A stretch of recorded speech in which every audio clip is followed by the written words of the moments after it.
Mga kaibigan, naniniwala ako ng architecture ay isang art or science sa paggawa ng mga buildings or structures. Naniniwala din ako sa kasabihang ang mga nanggagaling sa architecture ay mga dapat magaganda. Salamat po.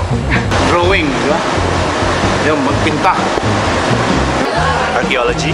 Archae sa mga buildings. Archae yung college na maraming chicks. O magaling mag-drawing. Ayun. Very creative and imaginative. Design-oriented.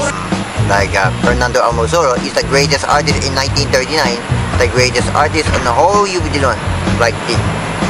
Archae, sila yung nagde-design ng mga bahay. Tapos, sila yung palaging puyat.